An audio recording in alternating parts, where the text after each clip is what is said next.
Bueno, pues vamos a empezar por el presente y por lo más obvio también para explicarlo fuera. Bueno, ¿por qué ha vuelto Cristina a la política?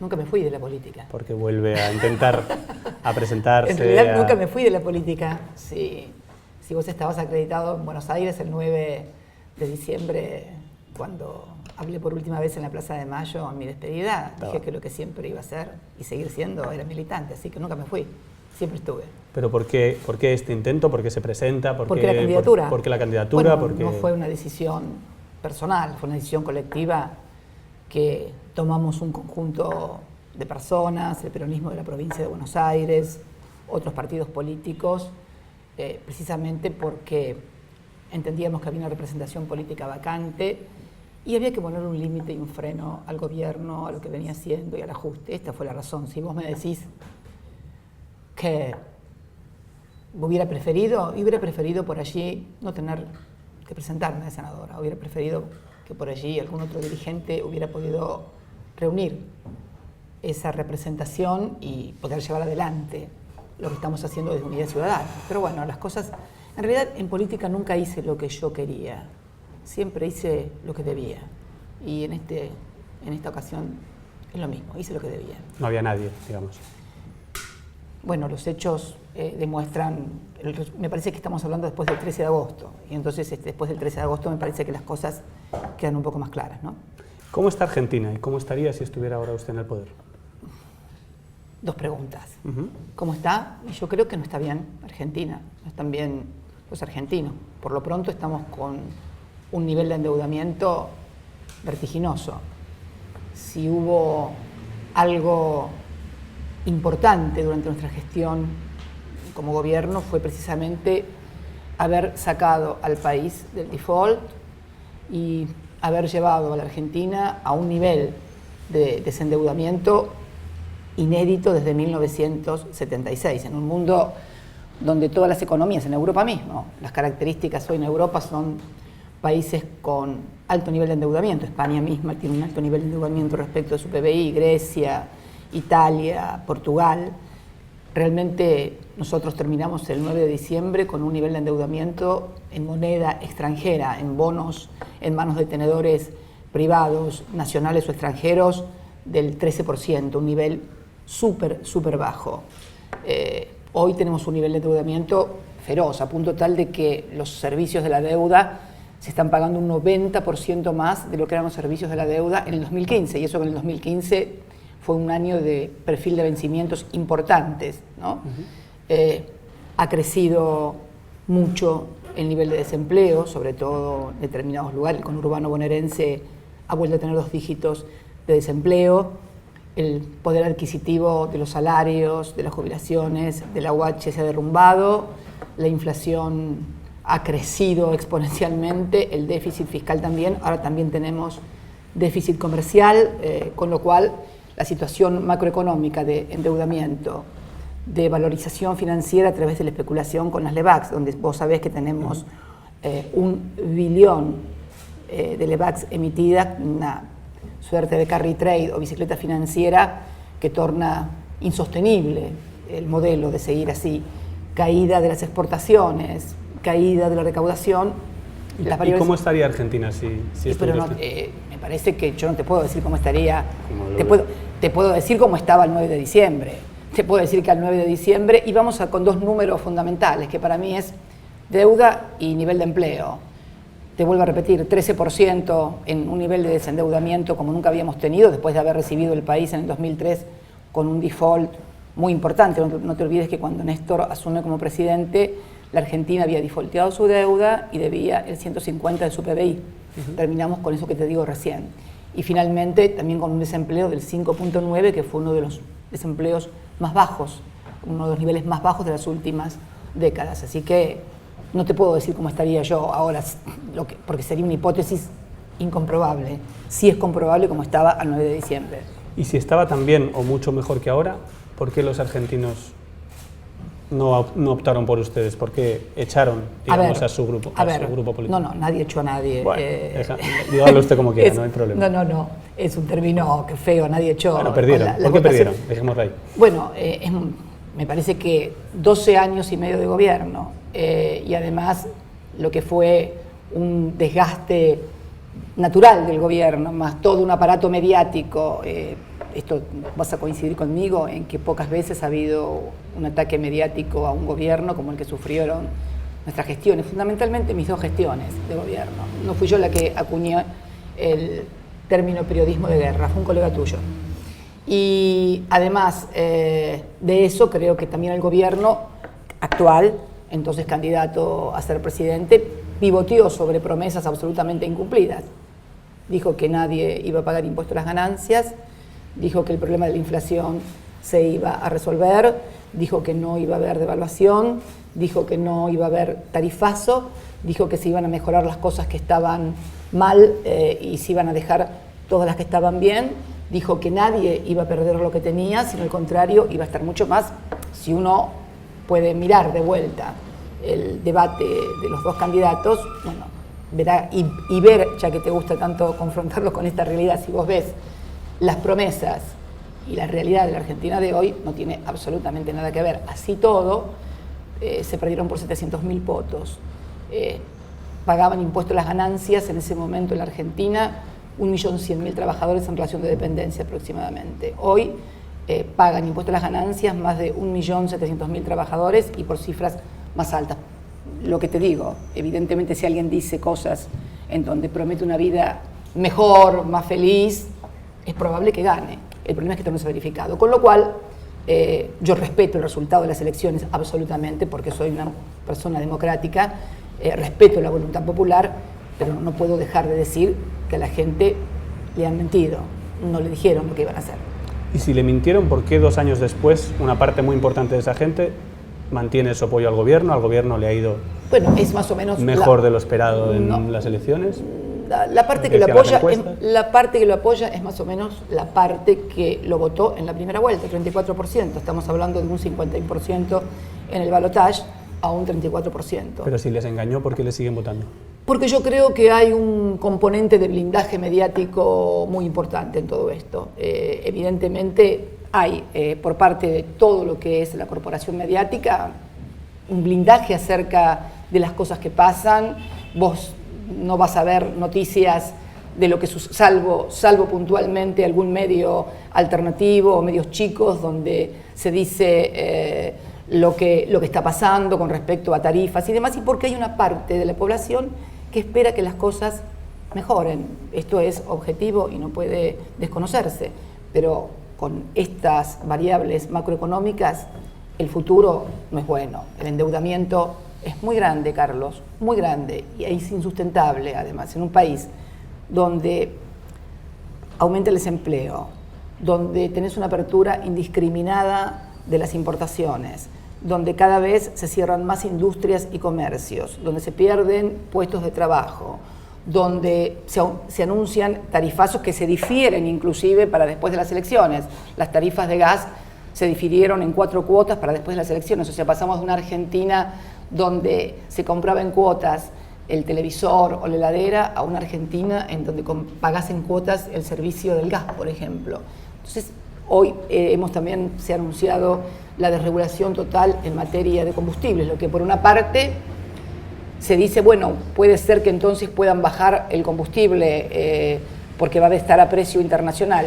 En general en la Argentina la baja de precios es bastante inflexible, pero al mismo tiempo, si esto sucede, va a dejar de haber producción nacional, con lo cual vas a tener impacto negativo en las provincias de Chubut, Santa Cruz, Neuquén, con el tema del petróleo, y al mismo tiempo vas a tener una erogación de moneda extranjera, porque si no tenés producción nacional de petróleo y combustible, vas a tener que importar combustible. Pero Presidenta, ¿tan fácil es manipular a la gente? Usted dice que la gente no se entera de lo que está pasando por los medios. Yo creo que una parte de manipulación hay, obviamente, sí, creo que hay una parte de manipulación mediática, o sea, nadie puede ignorar el rol que juegan los medios en la creación de sentido común en las sociedades contemporáneas. Pero la gente se daría cuenta de que Macri les está haciendo daño. ¿Cómo es? Me parece, no es así. Una parte, bueno, a ver, de cada 3 personas en la provincia de Buenos Aires, 2 votaron en contra. Carlos, esto es objetivo. No es una idea de que toda la gente está de acuerdo con esto. de cada 3 bonaerenses que votaron, 2 lo hicieron por la oposición, con un discurso marcadamente centrado en cambiar el rumbo económico y en decirle no al ajuste. Así que no me parece que toda la gente esté de acuerdo. Es la mayoría no está de acuerdo. Lo que pasa es que la oposición está dividida. Entonces, el gobierno trabaja sobre 3 ejes. Por un lado, fractura social, ¿no? O sea, que es dividir a la sociedad, enfrentarla, permanente apelan a fantasmas, a estigmatizaciones. Por el otro lado, la mentira como algo público, como una gestión pública permanente. Y por el otro lado, la división de la política y la división de la oposición. Este es el resultado del 13 de agosto. Te digo más, yo te invierto la pregunta que vos me decís. ¿Cómo puede ser que una fuerza estigmatizada, perseguida, sin recursos económicos de ningún tipo, pudo ganar en la provincia de Buenos Aires a el gobierno que cuenta con todos los medios de comunicación a su alcance, con todos los recursos económicos y mediáticos a su alcance, con lo que presupone también el ejercicio del gobierno, y además con todo lo que hizo en la noche de las elecciones para evitar que nosotros apareciéramos Unidad Ciudadana como que la realidad que habíamos ganado las elecciones, te lo doy al revés. En realidad, lo meritorio, la verdadera hazaña democrática, la constituye la que hizo Unidad Ciudadana, que con todo, absolutamente todo en contra, porque ni siquiera contaba con los recursos del Partido Justicialista, porque fuimos en otra fuerza política, ni tampoco ni siquiera los espacios en publicidad, pudo ganar la elección. Es exactamente al revés. ¿Pero hicieron ustedes algo mal en su gobierno como para que hayan llegado a este punto? O sea, ¿hay autocrítica que hacer? Mira, nosotros cumplimos 3 periodos de gobierno completos, un hecho inédito en la República Argentina. Ninguna fuerza política tuvo 3 periodos seguidos de gobierno. Lo finalizamos el 9 de diciembre con una plaza llena y con este desendeudamiento, nivel de desocupación, con un apoyo popular evidente. Y creo que yo he hecho mi autocrítica de tonos, pero me gustaría también que... Dígame, ¿qué es lo peor? ¿Qué es donde centraría más la autocrítica? Perdón. Yo siento mi autocrítica fundamentalmente, el otro día lo decía, cuando el tono, muchas veces la forma de decir las cosas, determinada manera de abordar una temática o un problema en la cual alguien puede haberse sentido ofendido o tocado. Pero hablando de autocrítica, a mí también me gustaría que hicieran la autocrítica los que formaron parte, por ejemplo, del gobierno de la Rúa, que terminó en la implosión del 2001. Yo cuando escucho que me piden autocrítica y de repente lo veo a Sturzenegger, que es el mismo que estaba cuando Argentina voló literalmente por los aires y voló el gobierno y la Plaza de Mayo quedó con 30 muertos, no escuché la autocrítica de los que hoy forman parte de este gobierno. O de alguna diputada que también formó parte de ese gobierno y fue miembro informante, por ejemplo, de la reforma laboral de flexibilización que terminó con el escándalo de los sobornos en el Senado, o, por ejemplo, otros que formaron parte de esos gobiernos. O sea, yo he hecho mi autocrítica respecto de lo que considero que eran formas que fueron tal vez que alguien se pueda haber sentido ofendido o agredido, pero también espero que los demás hagan la autocrítica, o únicamente mi espacio político la debe hacer. Aquellos que conformaron parte de la alianza que destrozó al país, y te digo un poquito más, y me voy un poquito más para atrás, o los que formaron parte de las políticas de los años 90 durante el menemismo. Entonces me parece que... Pero tan difícil es hacer autocrítica, además de los tonos del contenido, del agotamiento del modelo, de tal vez que se equivocaron en alguna decisión económica. Ninguna. Agotamiento del modelo no creo. No, agotamiento del modelo económico. Por algo, sí, por algo. No, al contrario, yo creo que la gente siempre está, por la teoría de las expectativas, siempre pidiendo más. No es que dijeron, no tenemos trabajo. El trabajo no era un problema en la Argentina del 9 de diciembre del 2015. Nadie estaba pensando en la Argentina que podía perder el trabajo o que no iba a tener trabajo. El trabajo, ¿sabes qué se discutía en la Argentina en diciembre del año 2015? Se discutía el impuesto a las ganancias. A nuestro gobierno le hicieron 3 o 4 huelgas los dirigentes sindicales porque los trabajadores pagaban impuesto a las ganancias. Macri les dijo, ningún trabajador en mi gobierno va a pagar impuesto a las ganancias. Este es un buen modo de ganar las elecciones. Decirle a la gente que no va a pagar impuestos es un modo extraordinario para ganar elecciones. Esto se discutía en la Argentina. En la Argentina, donde estábamos gobernando nosotros, no teníamos gente que estaba desesperada porque no le alcanzaba la plata para llegar a fin de mes o no podía comer. No teníamos miles de personas viviendo en la calle.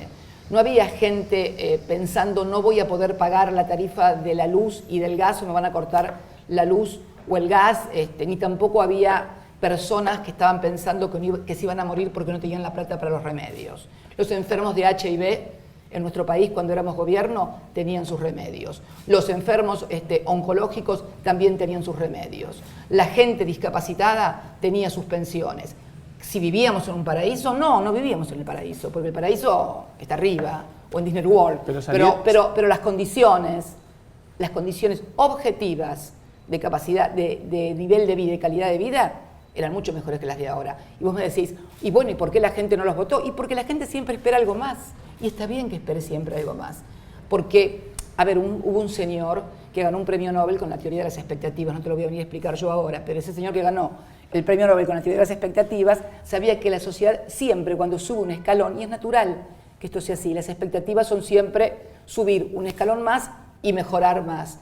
Esta es la realidad. Ahora, estos son números objetivos y esta es una calidad de vida objetiva. Hoy estamos en una Argentina y en un mundo también muy complejo y con severas dificultades. Yo lo que creo sinceramente es que el gobierno está generando condiciones macroeconómicas que solamente son sostenibles en el corto plazo o en el mediano plazo por el bajo nivel de endeudamiento. ¿Qué va a pasar cuando la Argentina no se pueda endeudar más? ¿Qué va a pasar con la industria nacional si estamos desmantelando, tenemos a las pymes francamente casi en estado de extinción? ¿Qué va a pasar con el aumento de la desocupación? Entonces me parece que esto es donde tenemos que centrar la discusión y el debate. ¿Puede un país no tener industria nacional? ¿Puede un país vivir únicamente pivoteando sobre un sector de los servicios como es la energía y la especulación financiera? Esto ya se probó. Esto que está pasando y viviendo la Argentina ya lo vivimos en la década de la plata dulce durante la dictadura, que no estoy diciendo que esto sea la dictadura, estoy hablando del modelo económico, y durante los 90. En los 90 con una diferencia. Se vivió durante un tiempo con lo que las privatizaciones en la Argentina habían dejado cuando se vendió parte del patrimonio nacional. Así que me parece que macroeconómicamente esto, Carlos, es insustentable, pero no lo estoy diciendo yo. Si vos escuchás a economistas absolutamente ortodoxos y que fueron muy críticos de nuestros gobiernos y de nuestras políticas, están sosteniendo lo mismo. No puede vivir un país endeudándose, pagando tasas del 27%. ¿Quién va a invertir? Hablan de inversiones. Hablan de inversiones. No, déjame explicar porque vos me estás planteando una situación, yo tengo que contestarte. Hablan de inversiones. El año pasado, 2016, la inversión extranjera directa, la IED, fue menos de la mitad de la inversión extranjera directa que tuvimos en el 2015. ¿Cuándo? En el 2015 era el último año de nuestro gobierno, era un año donde había elecciones presidenciales y por lo tanto naturalmente en cualquier año donde hay elecciones presidenciales disminuye la inversión privada y más si es extranjera porque están atentos al nuevo cambio de gobierno. Entonces, ¿quién va a invertir en un país donde la tasa de interés te está dando el 27% y el consumo se cayó y está en el 18º subsuelo? ¿Por qué yo, empresario, voy a invertir en poner o ampliar una nueva línea de producción si voy a las LEVAC, la plata que en lugar de ponerla en una línea de producción la pongo en LEVAC y me pagan el 27%? Pero además, si yo soy un comerciante o un industrial y voy a pedir un crédito, ¿qué crédito puedo conseguir con tasas que están por arriba del 30 y pico %? Esto es, o sea, si no hay crédito, si no hay consumo, si no hay inversión, si hay endeudamiento, si hay déficit, todo eso, y hay desempleo, todo eso junto. Sí, pero yo entiendo la reflexión, pero yo le estaba preguntando por la autocrítica en el sentido de, ustedes, por ejemplo, un dato objetivo, dejaron el país con un 30% de pobreza después de 13 años. ¿Algo falló? ¿Qué falló? Si medimos el nivel de pobreza con la canasta básica con el que midió el gobierno, entonces cuando Néstor Kirchner llegó al gobierno no había un 54% de pobres, sino que había un 65-70% de pobres. O sea que si medimos, tenemos que medir de la misma forma. Pero yo quiero decirte un razonamiento mucho más importante porque me permite poner en duda esto. Si vos tenés un 5,9% de desocupación, me seguís en todo lo que te voy a plantear, 5% de desocupación. Si el sector asalariado, el salario mínimo vital y móvil, es el más importante de América Latina y está por encima de la línea de inflación. Esto te lo mido con la inflación de la ciudad de Buenos Aires, con la Cava. Con la inflación de Cava del 2015, el salario mínimo vital y móvil, la AUH y las jubilaciones y pensiones estaban todas por arriba de la inflación. Entonces, si vos tenés un 5,9% de desocupación, quiere decir que el sector asalariado está con un salario mínimo vital y móvil por arriba de la inflación. Si además tenés con cobertura previsional prácticamente universal, el 94-95% de la gente en condiciones de acceder a un beneficio previsional está cubierto y las jubilaciones y pensiones están por encima de la inflación. Si además la UH, que estaba dirigida al sector informal de la economía, al que no estaba con un registro de trabajo o no era jubilado, tiene también un ingreso y un poder adquisitivo de capacidad superior a la inflación. Si todo eso junto, realmente si tenemos jubilados que están por encima del nivel de inflación, AUH por encima del nivel de inflación y asalariados por el nivel de inflación, ¿vos creés que entonces puede haber de cada 3 argentinos uno sea pobre con estos niveles de ingreso y de redistribución del ingreso? Me parece que esto todo junto no tiene demasiado sustento con la realidad. Yo creo que el gobierno también se maneja con eslogans, al margen del gobierno, títulos. vamos al tema de la pobreza. ¿Usted no admite que dejó mucha más pobreza de la razonable y que incluso subió en los últimos años? Yo creo, en los últimos 4 años de gobierno, los datos de la UCA, que son los únicos porque ustedes no la medían. Perdón, el último nivel de actividad económica fue 2,6, también decían que no se crecía hacía 4 años y el propio gobierno reconoció que había un nivel de crecimiento de la actividad económica del 2,6 en el año. De hecho, Carlos, todavía el gobierno no ha logrado restablecer los índices del 2015. Está todo por abajo en consumo, en actividad industrial, en actividad económica, absolutamente todo por abajo de los niveles del 2015. Están recién en algunos... Estoy hablando de su gobierno.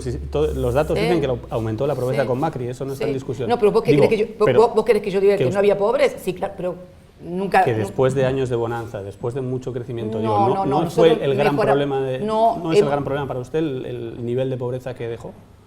Nosotros no... A ver, ¿vos me querés decir como que durante los 12 años no mejoramos la situación del país? Igual que dejó. No, pero no es el nivel que nos plantean que hemos dejado, que de cada 3 argentinos... ¿Vos creés que cuando nosotros nos fuimos del gobierno, de cada 3 argentinos, uno era pobre? Porque el 30 es eso. De cada 3 argentinos teníamos 5,9% de desocupación. Teníamos el salario más alto de América Latina. Teníamos la mayor cobertura de jubilados y pensionados. La jubilación y la pensión estaba por encima de la inflación. Teníamos AUH y economía informal, había changas, había gente que tenía trabajo y esa asignación universal también estaba por encima de la inflación.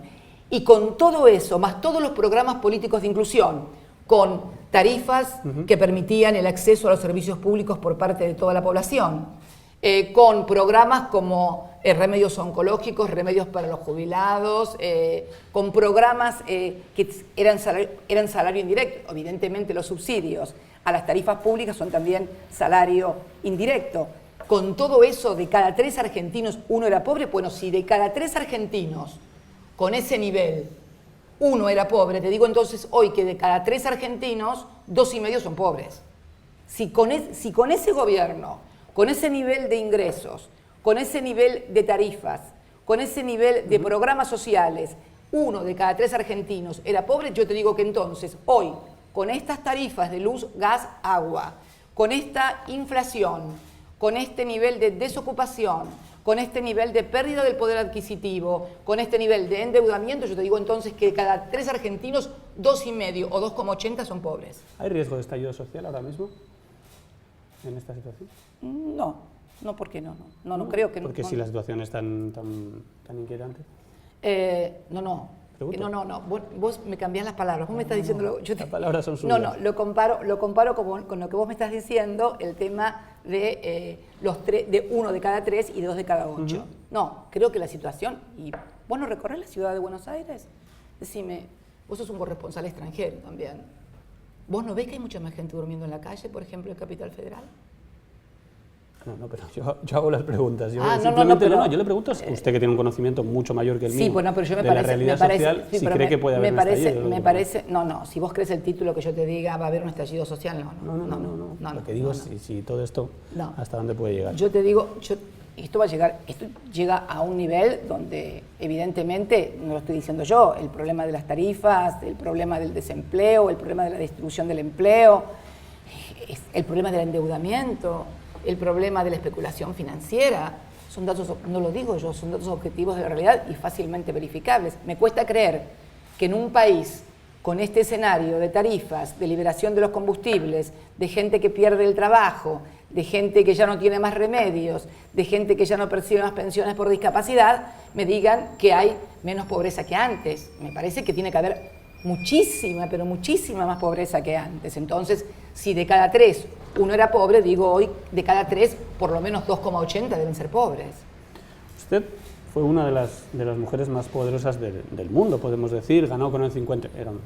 Argentina es un país importante y usted era la presidenta de Argentina muchos años, ganó con un 54% en 2011 y ahora está peleando con un casi empate, una victoria en Buenos Aires para ganarle a un exministro muy poco conocido de Macri.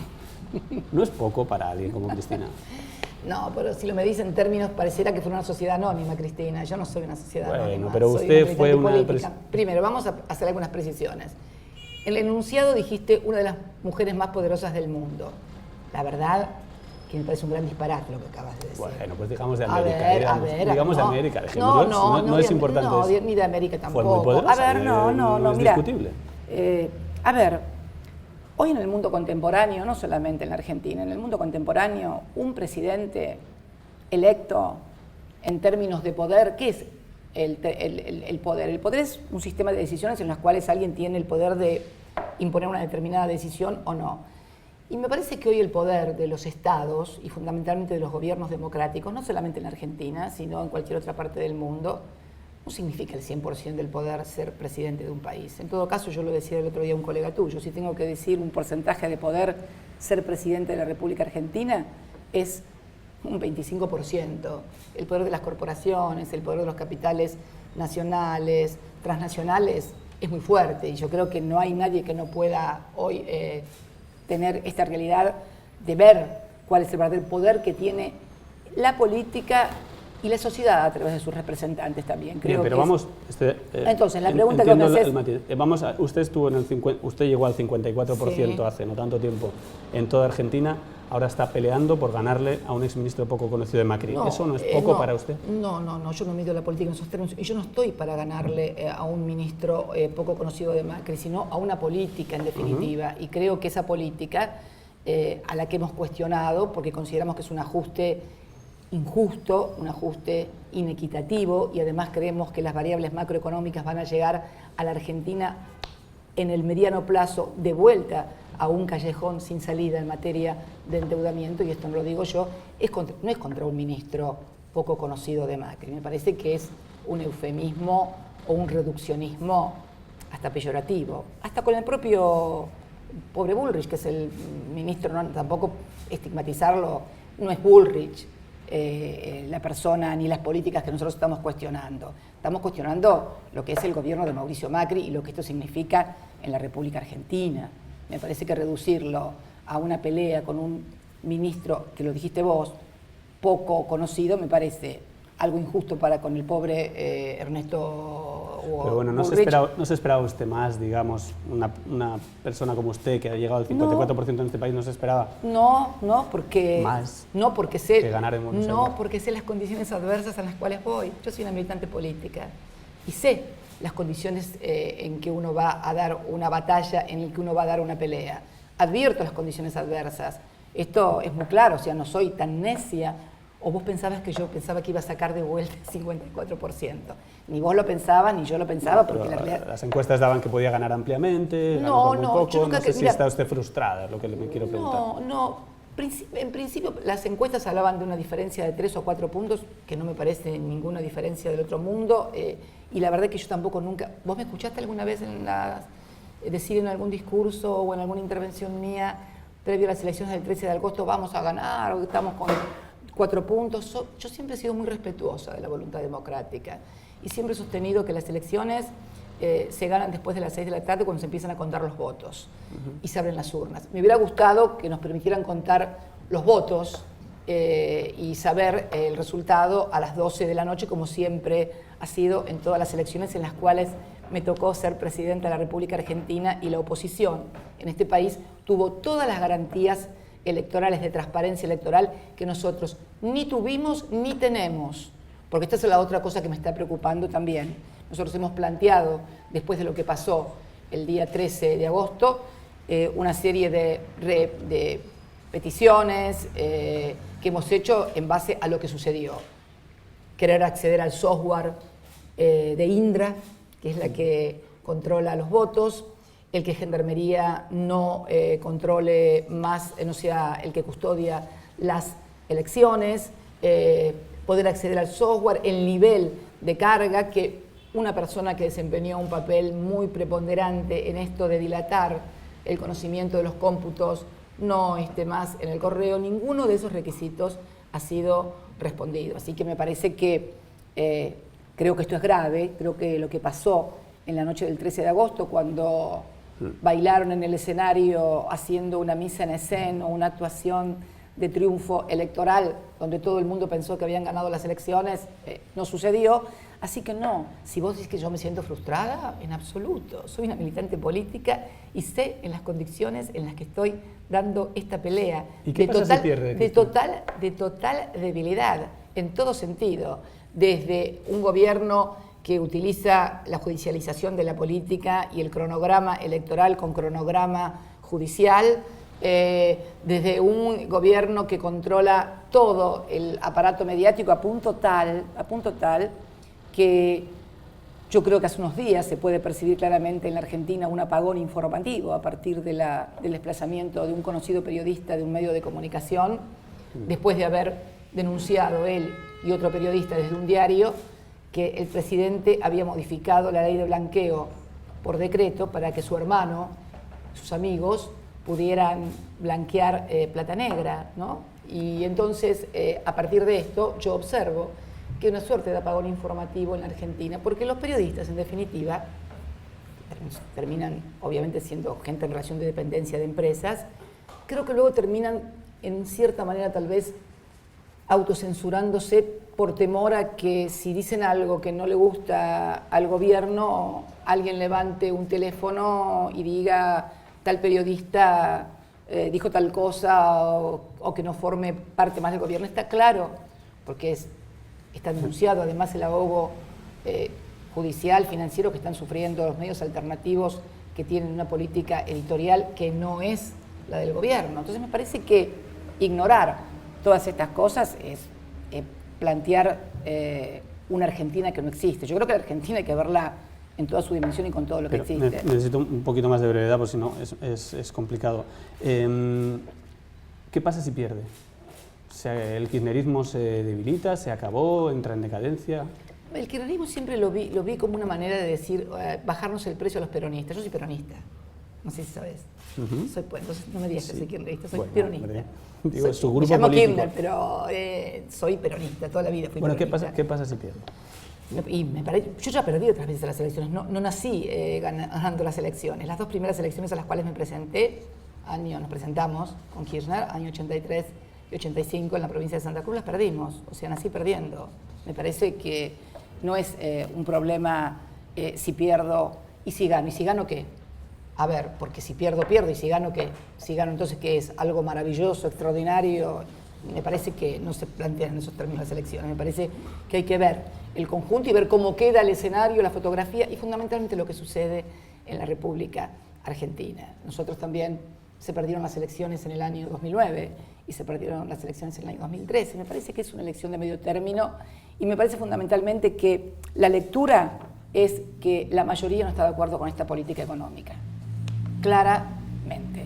De 14 provincias, el gobierno perdió en 14 provincias argentinos, somos un país federal, y me parece que hay que darle una lectura adecuada a todo esto. Cristina, muchos dicen, muchos analistas aquí dicen, es el mejor rival posible para Macri, porque como genera división, también genera mucha adhesión, pero mucha división, nunca podría ganarla. No creo. Yo creo que el gobierno dice eso, en el fondo no lo piensa. Si no, no hubiera, por ejemplo, llamado a un canal de televisión para que yo no fuera a un programa de televisión, si piensan que soy tan buena como persona para... Como rival. Como rival. No. Creo que eso es lo que dicen. Pero sí es cierto que hay un problema con la unidad de la oposición y puede que usted sea ese problema. No, porque fíjate que el peronismo, que es el tema, el gran tema de esto es el peronismo, en el año 2003 también estaba dividido. Tenemos un problema, me parece que yo creo que después de octubre se va a comenzar a discutir y a debatir, pero esto no es ahora porque está Cristina o está Néstor o estaba Néstor. En el año 2003 el peronismo fue en tres fórmulas, la de Menem, Néstor y Rodríguez A. No es algo nuevo la división del peronismo, y eso es siempre lo que ha pivoteado, obviamente, en este caso el gobierno, que ha pivoteado sobre la división del peronismo. Y naturalmente, si tenemos una oposición dividida, no es un problema de un dirigente político. Si un dirigente político solo divide al 60%, me parece que esto no es así. ¿Pero usted puede ser un problema? ¿Considera que podría ser un problema? ¿Qué haría si usted fuera un problema para la unidad del peronismo? Ya lo dije, si soy un problema, no voy a ser un problema. ¿Y ahora se siente que esa imposibilidad de la unidad tiene que ver con usted o no? ¿Vos querés que yo me confiese acá frente a vos como que soy una persona problemática y que causa por nada? favor, esto es política, no tiene nada que ver de personal. No, pero tus preguntas son de interpelación personal psicológica, casi como que soy yo motivo de división, pelea y disputa. No, la política es, además creo que la discusión fue saldada por las propias elecciones del 13 de agosto. Me parece que si había un problema de quién tenía una iniciativa dentro del espacio del peronismo, me parece que los resultados del propio 13 de agosto es saldar esta discusión, porque si la gente votó y consideró que Unidad Ciudadana era la fuerza política que mejor oposición le podía hacer al gobierno, está muy claro, hay una diferencia más que notoria con las otras dos listas que forman parte de la oposición. Pero yo hasta el último momento y hasta el último minuto voy a apelar al tema de la unidad de la oposición y después también a la unidad de la oposición, porque es fundamental. Por eso trato de no etiquetar, de no estigmatizar, de no hablar de los demás, para no contribuir a dividir a la oposición. Entonces me parece que, y hay una carta en este sentido, que fue aceptada por dirigentes sindicales, por el presidente del Partido Justicialista, en el sentido de apostar fuertemente a la unidad. Y voy a seguir haciéndolo, absolutamente, porque estoy convencida de que solamente una oposición unida y fuerte va a poder ponerle un límite a un gobierno precisamente que no tiene límites y que no tiene control. Este es un gobierno sin límites y sin control. Y creo que esto no es bueno ni para la democracia ni para el país. Creo que hay que ponerle límites y poner control. Si no pasan cosas como la que pasó con la ley de blanqueo, donde se discute en el Parlamento una ley de blanqueo, donde toda la oposición pone como condición, y dentro del propio oficialismo se pone como condición sine qua non de que los parientes de los funcionarios no podían blanquear, y lo primero que hace el presidente es un decreto, por decreto modifica una ley tributaria inconstitucional, y además los primeros que blanquean es su hermano y sus amigos y sus socios. Esto no es bueno, y a esto hay que poner un límite y un control. Hablemos de la escena internacional. ¿De verdad cree que Argentina, como dijo el otro día, está como Venezuela? No hay Estado de Derecho, dijo, y en Venezuela tampoco lo hay en Argentina. ¿Realmente cree que Argentina está como Venezuela o son cosas que No dije exactamente eso. Dije que había debilidad del Estado de Derecho en la República Argentina. Es obvio, y afortunadamente Argentina no está como Venezuela, donde debo decir que ahora Venezuela ha ingresado en un proceso donde el presidente de República Dominicana, donde el expresidente del gobierno español, José Luis Rodríguez Zapatero, están iniciando una etapa de diálogo. Y tengo que decirte 3 cosas de Venezuela. La primera, que jamás voy a estar de acuerdo con la violencia, jamás. Detesto la violencia política. Creo que la violencia política termina aniquilando no solamente la democracia, sino las expectativas de toda una sociedad. Por lo tanto, pacificación siempre. La segunda, que habiendo iniciado este proceso de diálogo, que no puedo menos que apoyar y tener una actitud por parte de todos de no contribuir a seguir echando leña al fuego. Si oposición y el gobierno de Venezuela están dialogando en el marco de una institucionalización regional que aportan otros países y que aportan otros ex jefes de Estado, apoyemos ese camino de diálogo que es, me parece, un ejercicio de responsabilidad que tenemos que tener y no echar leña al fuego. 2 millones de personas han huido de Venezuela. ¿Cuánto daño ha hecho Venezuela a la izquierda latinoamericana, a la imagen de todos estos años? Yo creo que es complejo toda Latinoamérica. Vos me hablás de los que huyen de Venezuela, te puedo hablar de los que huyen de Centroamérica a Estados Unidos porque no quieren ser soldaditos del narcotráfico, los chicos. Te puedo hablar de lo que está pasando en México. Este año asesinaron a 44 colegas tuyos en México y desaparecen miles de personas y matan a miles de personas. Sí, pero yo le pregunto a usted su relación con Venezuela porque me parece interesante, porque creo que Venezuela es un elemento clave de la izquierda latinoamericana y el problema que haya podido significar. No, de la izquierda no. Por eso, de la izquierda no. ¿Ha llegado el momento de despegarse de Venezuela para usted, o no? Yo creo que el tema de izquierda es una categoría de pensamiento más europea que nosotros. Me parece que... Llámelo como quiera. Me parece... No lo llamo como quiera. No, defínalo usted, digo. No lo llamo como quiera. Bueno, defínalo usted, por favor. Lo llamo como me parece que es realmente. Por eso, son procesos populares que no se parecen ninguno al otro. O sea, lo de Venezuela, y lo he dicho no ahora, lo he dicho siempre, la experiencia de Venezuela no tiene absolutamente nada que ver con la experiencia de Argentina, no tiene nada que ver con la experiencia del PT en Brasil, no tiene nada que ver con la experiencia de Evo Morales en Bolivia. Tal vez con categorías de pensamiento muy cristalizadas de izquierdas y derechas, no se pueda advertir las diferencias de los movimientos populares en América Latina, que tienen otras características que no son las de una división binaria de izquierda y derecha. Son procesos históricos que tienen un punto de contacto en la unidad latinoamericana como patria grande, pero que no han tenido un desarrollo similar en cada uno de los países.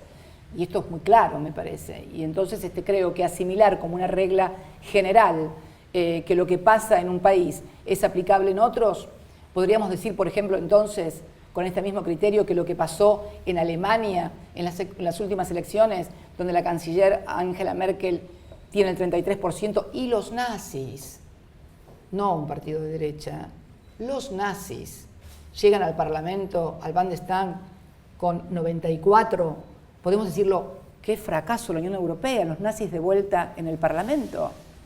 Sería justo tener este tipo de análisis.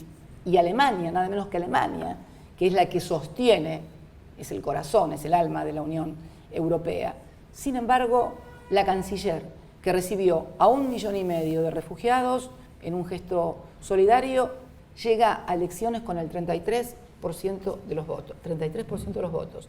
Y los nazis tienen hoy 94 escaños en el Parlamento. ¿Podemos estar diciendo entonces que lo que está pasando en Alemania es el prolegómeno de lo que va a pasar en toda Europa? Me parece que esto de agarrar las cosas y trasplantarlas como si fueran plantas, que esta planta la planta allá y vuelve a crecer allá, me parece que no.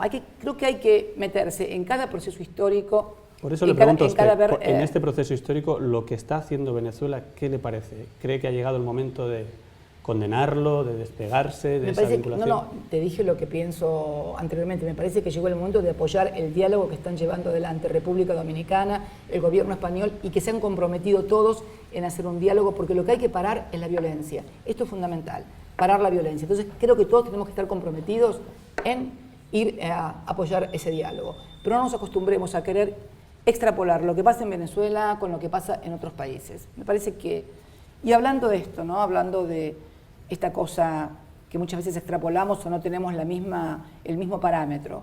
Vos fíjate, Angela Merkel acaba de ganar las elecciones y va a iniciar su 4º periodo consecutivo como canciller de Alemania. En los países latinoamericanos, por ejemplo, ningún presidente podría haber sido presidente con el 33% de los votos. Acá hay balotage, en Brasil hay balotage, en Chile hay balotage, en Uruguay hay balotage.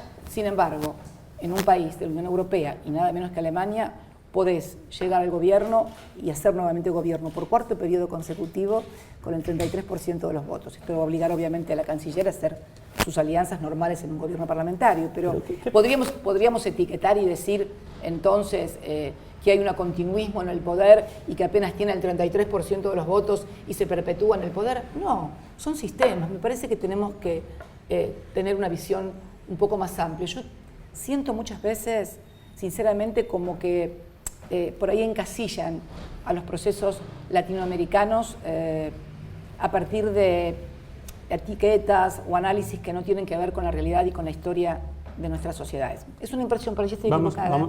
Vamos al análisis de la situación latinoamericana. ¿Usted cree que por qué cree que hay un cierto giro a la derecha? ¿Por qué ve ese giro a la derecha? ¿Cree que se acabó la era dorada del progresismo latinoamericano ya para siempre? Bueno, en el mundo, me parece que no es solamente en América Latina.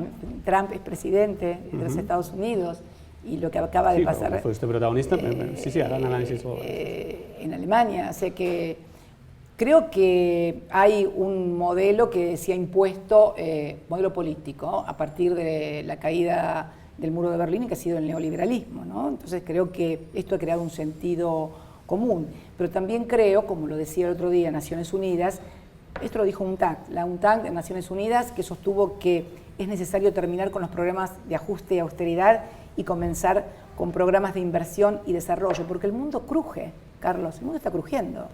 Y me parece que este nivel de concentración de la riqueza, este nivel de ajuste permanente, no va a poder durar mucho tiempo. Y cuando hablamos de mucho tiempo, no hablamos de lo que pasó en la pasada elección, estoy hablando de mucho tiempo en términos históricos, estoy hablando en términos de cómo se mide la historia, no los procesos electorales que son cada 2 años o cada 4 según los países. Y me parece que el mundo está crujiendo. Cuando pasa lo que pasó con los nazis en Alemania, acaba de hacerse un plebiscito en Irak donde los kurdos han decidido separarse de Kurdistán, donde tenemos todos los días llegando a las costas de Italia miles y miles de migrantes africanos que llegan de cualquier manera o llegan muertos. Yo estuve en los campamentos de refugiados en Grecia. Estuve en Grecia también, viendo cómo Grecia tiene el 182% de su PBI de nivel de endeudamiento. Todos los países del sur de Europa, Italia, Grecia, Portugal, España, Francia en menor medida, con déficits fiscales muy fuertes, con un nivel de endeudamiento que en muchos casos llega al 100% o supera el 100%, que es el superávit de los países del norte de Europa. Entonces creo que esta situación, lo que está pasando en términos de tensión internacional entre un presidente como Trump y lo que está pasando con Corea, las oleadas de migrantes que los detienen en Grecia para que no puedan, estuve en esos campamentos, creo que hay una situación muy fuerte. El Papa ha alertado mucho sobre esto y creo que es hora, como lo alertaba el otro día la UNTAC también de Naciones Unidas, de comenzar a tener un modelo alternativo, porque esto en términos de equidad, de equilibrio y de seguridad, si se quiere, está haciendo mucho ruido. Me parece que esto es una cosa que deberíamos plantearnos como una discusión todos aquellos que tienen responsabilidades institucionales, ¿no? Macri está teniendo muchísimo apoyo en gobiernos, en Europa, en Estados Unidos, incluso en España. ¿Se siente usted sola en la escena internacional? ¿Siente que ese mundo en el que tuvo ese protagonismo ahora en No, vos tenés conmigo una cosa de que yo tengo que estar sola y que tengo algún problema de soledad. Su línea, por favor, no, en absoluto. Es más, me gustaría que vinieran más inversiones en todo caso, porque los apoyos no se miden porque te apoyo, los apoyos se miden en cuánta plata ponen en el país.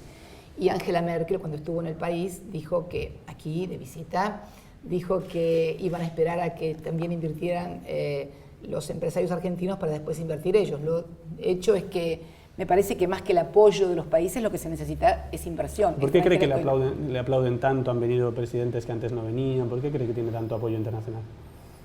No mido tanto apoyo internacional. Yo no mido tanto apoyo internacional. Acá también han venido presidentes. Acá vino el presidente de China, Xi Jinping. Acá vino Vladimir Putin. Acá vinieron muchísimos...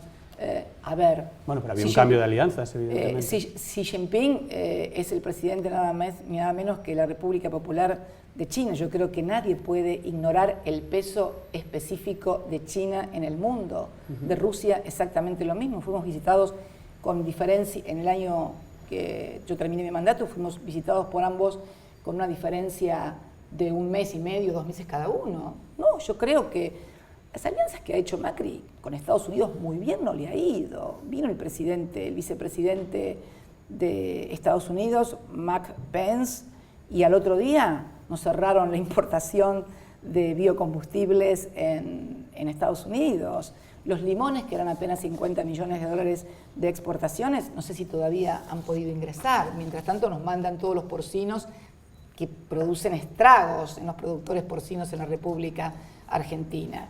Así que la verdad que si uno mira, ahora sí, es por visitarte, me gustaría que se quedaran allá y no nos cerraran los mercados, por ejemplo, donde Europa todavía nos tiene cerrado el mercado de biodiesel, donde se van a discutir ahora las condiciones seguramente de una alianza con la Unión Europea, donde seguramente la Unión Europea va a intentar mantener las condiciones, las condicionalidades de un acuerdo que si se cierra como lo que tengo entendido que puede ser, no va a ser muy ventajoso para la Argentina. Así que en realidad, más que visitas, me interesarían decisiones y medidas que impacten positivamente en la economía y en las inversiones. La verdad que no han sido buenas y si me decís el tipo de alianzas, me parece que todavía, por ejemplo, Macri, que primero había decidido prescindir de China y llegó a decir que los acuerdos que habíamos firmado con la República Popular de China eran inconstitucionales, tuvo que volver sobre sus palabras y sobre sus dichos y admitir que se había equivocado porque China, si no, le hubiera ejecutado seguramente el préstamo que le habían hecho las reservas del Banco Central y también tuvo que acceder a hacer las represas sobre el río Santa Cruz. Así que en realidad el que tuvo que replantear su actitud frente a las relaciones internacionales, sobre todo frente a China, ha sido el propio Macri. Así que la verdad que no veo sí que ha hecho alianzas, pero que no le han redituado absolutamente nada a la economía argentina y a los argentinos. Así que a mí me gusta que las alianzas que hago con determinados países reditúen en inversiones. La alianza o el acuerdo estratégico profundizado que hicimos durante mi gestión, había empezado durante la gestión del presidente Kirchner y luego lo profundizamos con el actual presidente Xi Jinping, bueno, tuvo ingentes obras para la República Argentina que se van a comenzar a ejecutar. Están haciéndose, el Belgrano Cargas se está haciendo también con obra de financiamiento de la República Popular China. Todo lo que está haciendo Macri lo está haciendo con los acuerdos que hizo esta presidenta. Los que lo visitaron a él, lo vinieron a visitar, pero no le trajeron absolutamente nada. Todo lo que está ejecutando en obras es acuerdo con la República Popular China que hicimos nosotros. Así que espero que todos los que lo han visitado en los próximos ejercicios le manden muchas inversiones. Cristina, ¿cree usted que puede acabar en la cárcel? No. A ver, en la cárcel con este gobierno puede terminar cualquiera. En la cárcel estuvo un chico 1 mes preso, porque puso en un Twitter no sé qué cosa del Islam y lo tuvieron 1 mes preso. Estuvo preso un matrimonio al que lo acusaban de haber puesto una bomba en Indra. ¿Y cuáles eran los antecedentes? Le revisaron el Facebook, el Twitter, y tenían fotos del Indio Solari, de los redonditos de ricota, y fotos de Néstor Kirchner. El otro día déjame terminar. Perdón. En la movilización que hubo reclamando la aparición con vida de Sergio Maldonado, fueron encarceladas gente que pasaba por ahí que no tenía absolutamente nada que ver. Cuando en un país se resiente el Estado de Derecho, cuando el Poder Judicial o se judicializa la política y entonces la justicia o el Poder Judicial pasa a ser un dispositivo del poder, pasa a ser una fuerza de tareas del gobierno, para disciplinar a la gente o para atacar a los líderes políticos? Bueno, claro que sí. Ahora, si vos me decís como ciudadana, perdón, con los como procesos que tiene en marcha. Como ciudadana te puedo decir que no hay nadie que quede sustraído al imperio de la ley y que todos están obligados a rendir cuentas, pero con las garantías del debido proceso como todo el resto. Ahora, como expresidenta, que cataloguen a mi gobierno como una asociación ilícita, 3 gobiernos que fueron una asociación ilícita, o que mi familia es una asociación ilícita, me parece que no. Y me parece que como dirigente política y como dirigente de la oposición hay una clara maniobra de persecución política que va desde judicializar actos que no son judiciables, como hacer un acuerdo con un país extranjero ratificado por el Parlamento, a cuestiones como calificar como asociación ilícita un gobierno o una familia. Me parece que es demasiado. ¿Pero teme acabar en la cárcel? ¿Los procesos No que tengo siguen temores, adelante? no tengo temores, no tengo temores. ¿Qué pasaría si usted acabara en la cárcel en este país? No me parece que tengamos que hablar sobre hipótesis. No sé qué pasaría. Claro. Para vos, ¿qué pasaría? No sé qué pasaría, Pero la verdad que me parece que es una hipótesis que me gustaría ver qué es lo que pasa, si realmente pasa y por qué pasa.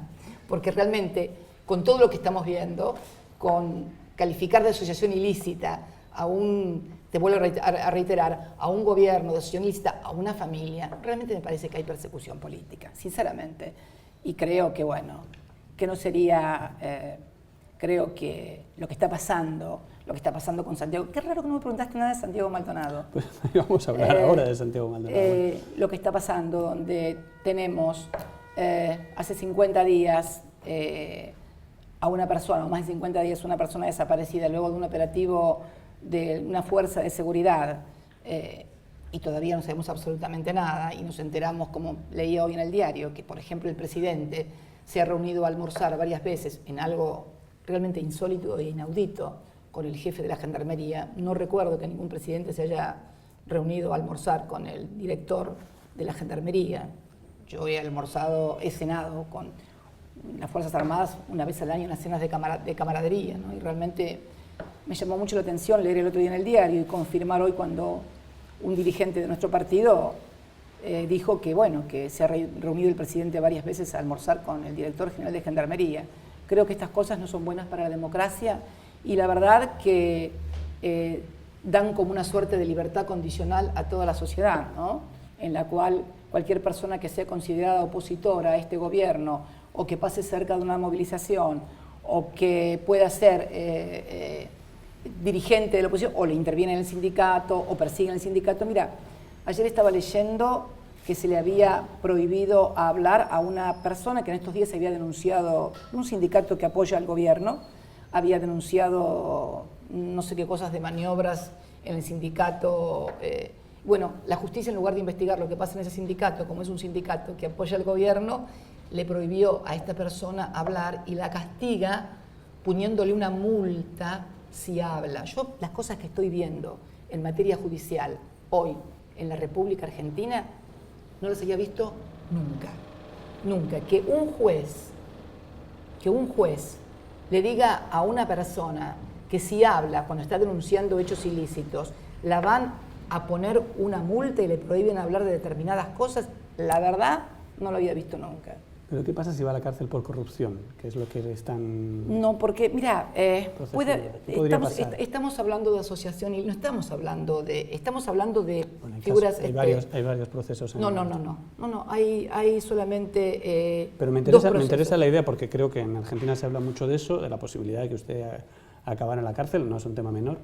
Y creo que lo más interesante es cómo lo ve usted. Es una hipótesis que el gobierno y los medios de comunicación que son afines se encargan permanentemente de instalar.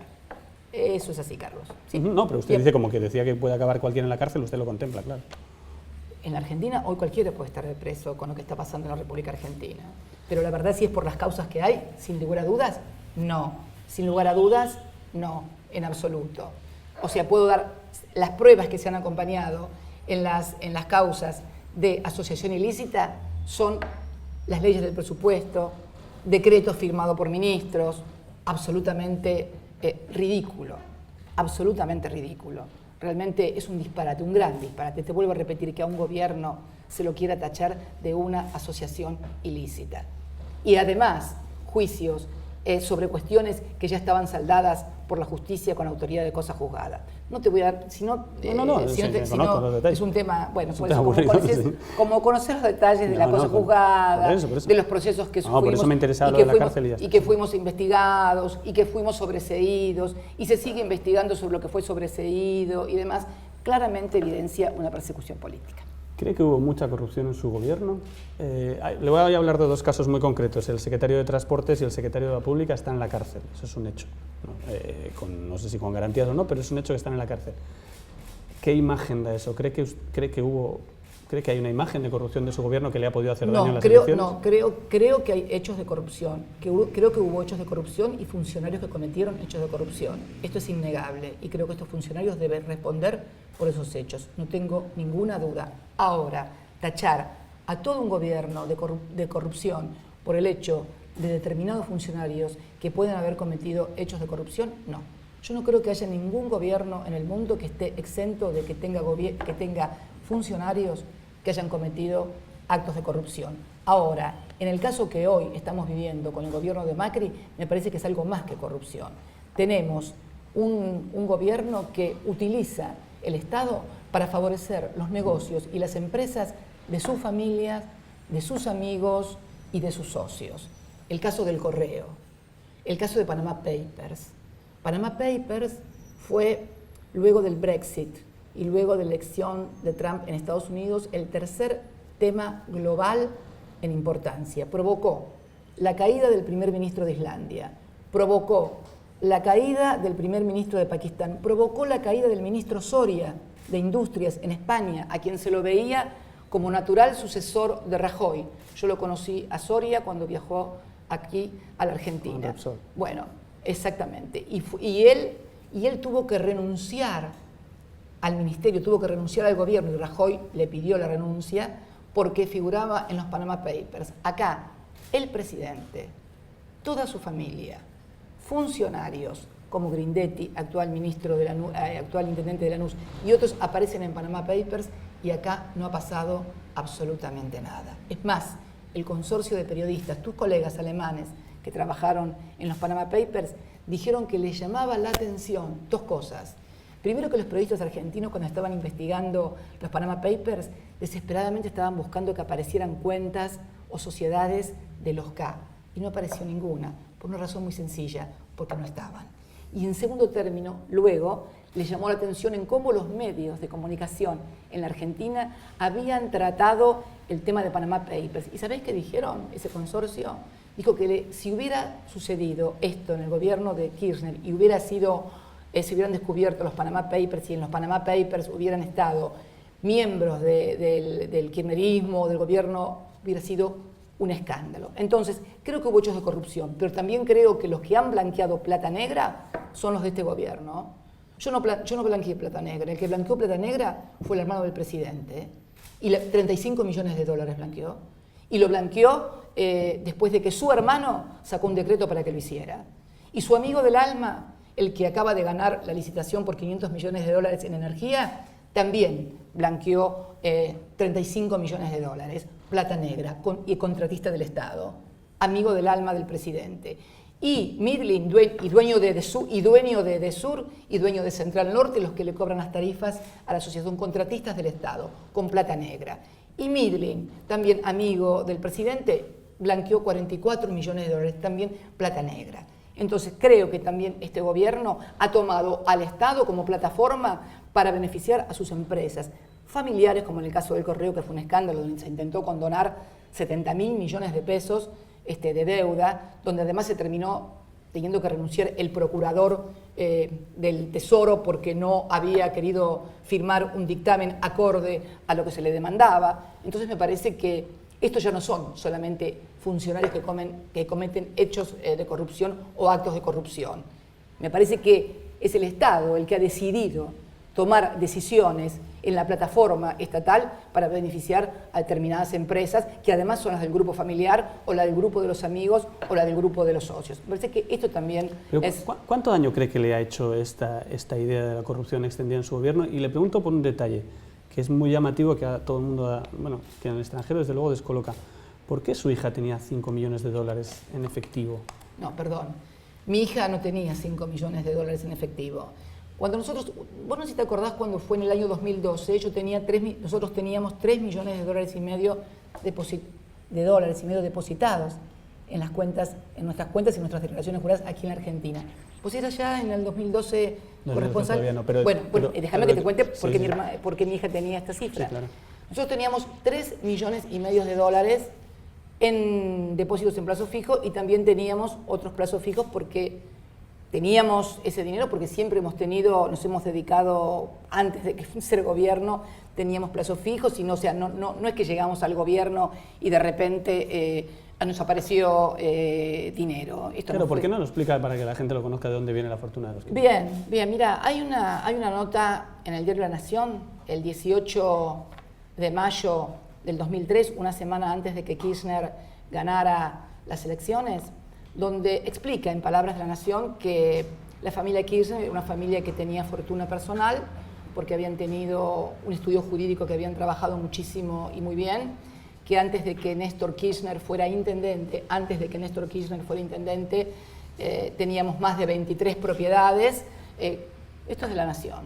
Entonces, la plata que mi hija tenía era producto de la sucesión de su padre, de cuando nosotros cambiamos los 3 millones y medio de dólares, 3 millones y medio los cambiamos y perdimos dinero por haber cambiado y lo pusimos en plazo fijo. Y luego, cuando yo salí del gobierno, como ya no era parte del gobierno, volvimos a tomar ese dinero que estaba en pesos moneda nacional y se compró divisa. Todo esto se hizo dentro del sistema bancario, con cupones y certificados de compra, todo absolutamente legalizado y lo que es más importante, todo en nuestras declaraciones juradas ante la Oficina de Recaudación de Impuestos y fundamentalmente ante la Oficina Anticorrupción. Todo esto estaba declarado. ¿Qué fue lo que hicimos? Comprar lo que teníamos en plazo fijo en dólares y depositarlos en una caja, no en el extranjero, sino a nombre de quienes eran los sucesores de Néstor Kirchner, porque además yo quería dejarles también mi parte a mis hijos, y es eso, o sea, está totalmente explicado. Entiende que llame la atención, el dinero en metálico es una cosa como que a todo el mundo le descoloca. Bueno, ¿y por qué no llamaba la atención cuando tenía 3 millones y medio de dólares depositados en un plazo fijo? Bueno, pues es distinto, ¿no? El dinero en metálico siempre llama mucho la atención.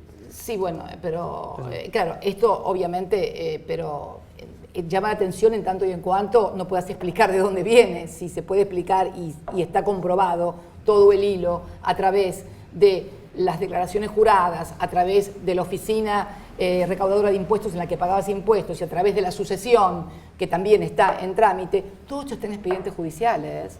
No es que me encontraron una cuenta en las Bahamas, ni me descubrieron propiedades que yo no había declarado, o que me encontraron... No, estaba todo declarado a nombre nuestro en bancos en la República Argentina y a nombre de mis hijos y de la sucesión, que venía obviamente de la muerte de su padre, ¿no? ¿Usted cree que subestimaron a Macri? ¿Cree que eso ha podido ser un problema? Porque en Argentina cuando yo llegué y lo hablaba muchísima gente, no, Macri, y luego les ha ganado ya varias veces. ¿Cree que se le han subestimado? ¿Ese puede haber sido yo nunca subestimo a nadie. Ni bueno, sobreestimo... No, yo nunca subestimo a nadie. ¿Yo alguna vez te dije que lo subestimaba? No. Bueno, pero no me preguntes. Entonces, a mí preguntarme sobre las cosas que he dicho yo o que me corresponden a mí. No podés preguntarme a mí sobre las cosas que han dicho otros. A mí preguntarme sobre lo que digo yo. ¿Le ha sorprendido la capacidad de Macri de ganar elecciones? ¿Le sorprendió que en este país ganara Macri? ¿Qué pasó para que ganara Macri? No me sorprendió porque, a ver, naturalmente representa un modelo de sociedad en el cual él acumuló a partir de decir, te vuelvo a repetir, yo podría desarrollarte todo lo que fue el compendio de promesas de campaña. Es imposible. O sea, realmente diciendo, nadie va a perder lo que tiene, todos van a tener más y mejor vida. no van a pagar impuestos a las ganancias, no va a haber tarifazo, no va a haber devaluación, va a haber 1 millón de créditos hipotecarios. Obviamente, me parece que no es sorprendente. Y además, hablando solamente de eso y teniendo como fuerza de tareas a todo el tema mediático, dale que va, dale que va, dale que va, dale que va, sobre el gobierno, es casi natural, Carlos. Me parece que, al contrario. ¿No les ha descolocado un poco? Hay gente que dice, bueno, Macri, incluso gente suya, dice, bueno, Macri se ha peronizado, está haciendo cosas que nos han sorprendido y nos ha descolocado su victoria. Vuelvo a... Mirá, si Macri tuviera una semana mediática, similar a cualquiera de las semanas de los 8 años de Cristina Kirchner como presidente, no sé cómo estaría. Una semanita, con titulares, con canales de noticias, una semanita o 2 semanitas, similares a cualquiera de todas las semanas de los 8 años de mi gestión. No se puede ignorar el peso específico en los tiempos contemporáneos de los medios de comunicación. Ignorar no, pero todo es eso, la gente no tiene voluntad. No, creo que una parte... Y mirá, yo te podría decir entonces, ¿y la gente cómo? ¿Cómo aceptó la gente que hubiera 30.000 desaparecidos en la República Argentina? ¡Qué barbaridad! ¿Cómo pudo la gente aceptar que hubiera 30.000 desaparecidos en la Argentina, que tiraran gente de los aviones? ¿La gente sabía todo eso? No. ¿Y por qué no sabía eso? Porque había un blindaje mediático, porque la información venía casi al final de la dictadura desde afuera. No se puede ignorar el peso específico en las sociedades de lo que es la construcción mediática y la construcción de sentido común. Me parece que es... Supongo que no comparará la prensa de la dictadura con la prensa democrática. En absoluto, no estoy haciendo esa comparación. Me refiero a la manipulación que se hace sobre una sociedad a partir de la información o de la generación de sentido común. De ninguna manera, pero ojo que los medios de comunicación, exactamente, vos me decís, no comparará la prensa de aquella época con la de ahora, pero los diarios son los mismos. ¿Sabías? A ver, bueno, los diarios... Hay libertad de prensa y entonces no la había. Los diarios y los dueños de los medios de comunicación, por lo menos de los más importantes, son los mismos de ahora que los que había durante la dictadura. Y no es que no esté comparando lo que pasa ahora, ojo, no dije eso en ningún momento. No digo en ningún momento que lo que está pasando ahora es lo que está pasando en la dictadura. Simplemente respondo a una pregunta tuya de cómo la gente puede no saber, cómo la gente puede ignorar. Y entonces te pongo como ejemplo, no diciendo que es lo mismo, esto que quede claro para evitar luego ediciones que no corresponden. Clarísimo, de que es evidente que cuando hay un determinado montaje, la sociedad puede tener una determinada orientación. Y esto sucedió, y sucede.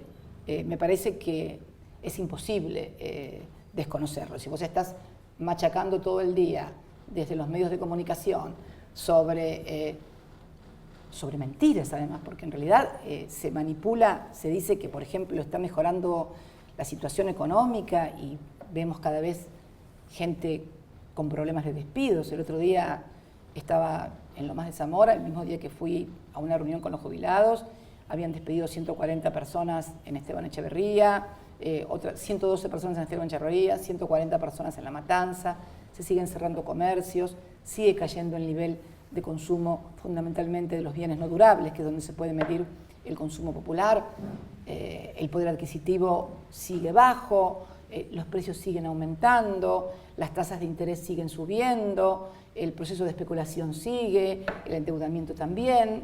Bueno, creo que estamos en una situación en que estamos generando, yo diría, una bola de nieve y una Argentina que finalmente va a tener dificultades. Ya las tuvimos, porque además no es una cosa nueva esto que está pasando. Este ciclo de especulación financiera o plata dulce, endeudamiento, pérdida de consumo, ya lo vivimos y nunca dio buen resultado. O sea que no es de gente inteligente pensar que haciendo las mismas cosas vamos a tener resultados diferentes. Si haces las mismas cosas y te fue mal, es posible que también, si haces las mismas cosas, te vuelva a ir mal. Esto es una cuestión de sentido común y de racionalidad. Con lo cual estallará y la gente se volverá hacia usted o hacia Alternativa. No, si yo pudiera preanunciar estas cosas, pondría una bola de cristal acá, me pondría un turbante y preanunciaría el futuro. ¿Te imaginas? Ustedes se quedarían sin trabajo. Hablaba antes de los 70, ¿siguen marcando Argentina? ¿Para usted sigue marcando la historia de los 70 y marcando la Argentina de hoy? ¿Qué reivindica y qué no de aquella época? ¿Cómo? Una época que pasó, una discusión que algún día se saldará en la República Argentina. Sí, creo que la Argentina ha recuperado en el mundo un lugar en materia de derechos humanos que la coloca a la vanguardia de todos los países, reconocida internacionalmente. Hay gente que, hablando mucho de esa época, habla de su papel y se pregunta por qué nunca llegaron a presentar un habeas corpus. Me lo han dicho mucho, haciendo reportajes mucha gente. Porque vivíamos en Santa Cruz y no había desaparecidos en Santa Cruz. Perfecto. El Papa, vamos a hablar del Papa un momento. El Papa era su enemigo, por lo menos, enemigo tal vez es una palabra muy fuerte, digamos, tenían diferencias, dejémoslo, tenían diferencias, estoy de acuerdo. Con el Papa tenían diferencias cuando era obispo Bergoglio y ahora parece que usted, en fin, se han acercado bastante. ¿Les une el rechazo a Macri? ¿Qué es lo que les une? No, pobre Francisco, no, ¿por qué? Lo que pasa es que Bergoglio, que ahora es el Papa Francisco, es también otra persona. Yo lo veo diferente, lo veo hasta su actitud diferente. Esto lo puedo decir porque muchas veces lo he charlado con él. Yo antes lo veía siempre, o sea, estaba con un gesto adusto, ¿no? Un gesto serio, muy serio. Y ahora lo veo feliz, pleno, y la verdad que hemos tenido, yo como expresidente, como presidenta, cuando él me recibía, y él como Papa, excelentes charlas, pero nunca fue mi enemigo, ni tampoco es mi amigo, es el Papa. Ni mi enemigo, ni mi amigo, es el Papa. Y yo era una presidenta argentina, a la cual fui varias veces a Roma, y nos une en sí una visión de lo que está pasando en el mundo, ¿no? Él habla mucho en Laudato Si de la teoría del descarte, condena al neoliberalismo y al capitalismo como sistemas que descartan gente, como sistemas muy injustos. Es un líder religioso, además, y creo que es un líder muy importante en el mundo. Creo que marca una línea diferente de lo que fue hasta ahora la política del Vaticano, y me parece que eso es muy bienvenido. Así que, ¿cuál era tu pregunta, perdón? Porque... Si les une el rechazo a Macri. Nunca hablamos de Macri cuando estamos juntos, jamás hablamos de Macri, jamás me habla de Macri, ni yo tampoco hablo de Macri. Hablamos de las cosas, las visiones que tenemos del mundo. Él me preguntaba mucho lo que yo opinaba, lo que pasaba en los G20. No, nunca hablamos de Macri.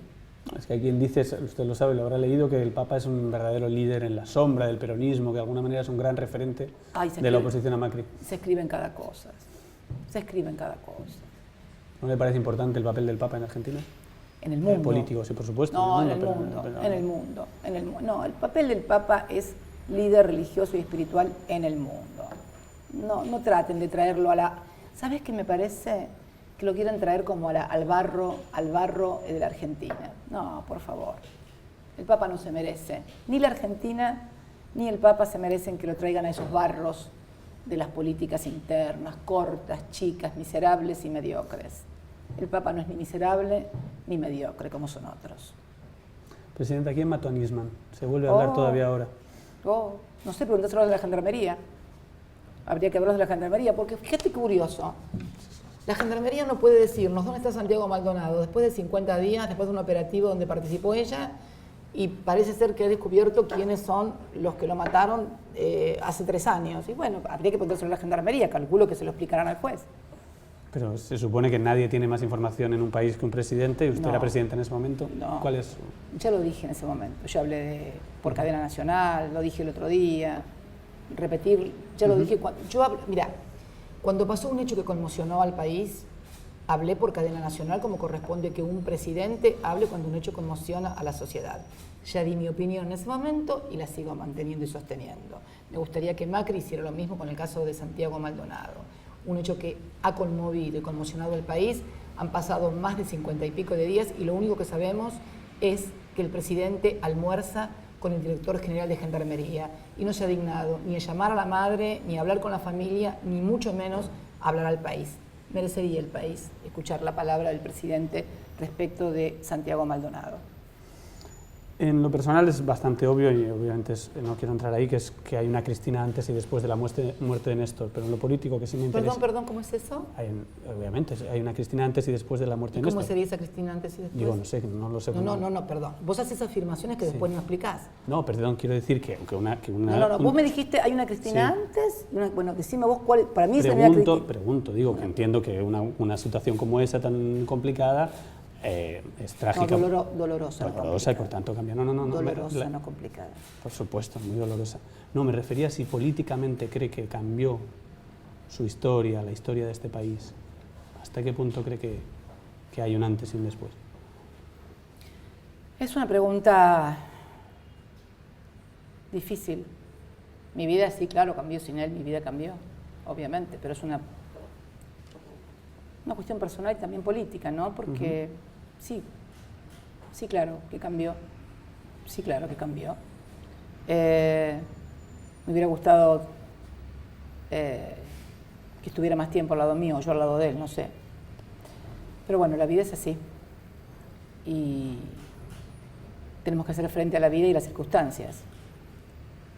Estaba presidiendo el país, tuve que arreglarme como pude, emocionalmente, anímicamente, y fundamentalmente sí, porque yo sentí como que tenía que cumplir una obligación, no solamente con mi país, sino con él, que yo le debía a él también tener que estar entera y aparecer entera, porque sentía como que el país me miraría a ver si yo estaba en condiciones frente a un hecho de esa naturaleza de hacer frente a una situación como la de presidir un país después de un golpe, de un cimbronazo tan fuerte. No era solamente mi compañero de vida el que se había ido, era mi compañero de toda la vida, de militancia, de la política y demás. Fue duro, es duro todavía. Todavía es duro estar sin él. Y lo he tratado de hacer lo mejor posible. Por él, por mis hijos, por mí, por nosotros, también por la responsabilidad que me dio la sociedad muy fuerte, muy grande, en el 2007 y en el 2011. Y cuando el 9 de diciembre, en una plaza muy particular, una plaza diferente a otras plazas, la plaza del 9 de diciembre fue una plaza, no fue una plaza de militancia ni de militantes, fue una plaza de gente suelta, de gente común, que fue a despedirnos. Sentí que había cumplido, que seguramente había cometido errores, que seguramente faltaban pilas de cosas por hacer, porque siempre hay muchas cosas para hacer, nunca nadie termina de hacer algo en un gobierno, siempre hay gente a la que no se pudo llegar, hay gente que vive una situación de injusticia, etcétera, etcétera, pero sentí que ese día me estaba acompañando, de algún lado me estaba acompañando, así lo sentí. Y si fui la misma, no, claro, nadie es el mismo, tampoco sos distinto, sos el mismo sin una parte, por lo cual te falta esa parte. Es complejo, es muy difícil explicarlo, pero pudimos hacerlo. Muchos creyeron que no iba a poder, porque fue muy duro, y sin embargo pudimos hacerlo. Él siempre me decía que yo era muy fuerte, y que era más fuerte que él, me decía inclusive. Pero, bueno, la verdad que cuando pienso en él, pienso todo lo que vivimos, pienso que la vida nos dio cosas y también nos quitó muchas, ¿no? Porque yo jamás hubiera pensado que podía presidir el país. Ya que te acordás tanto de los 70, de cuando yo era joven, ¿qué iba a pensar yo en los años 70 que iba a ser presidenta de la República, la primera mujer presidenta? y además reelecta por esa cantidad de votos y con tanta diferencia del que saliera segundo. Que iba a pensar que él se iba a ir tan joven en su plenitud, porque estaba en su plenitud, pero bueno,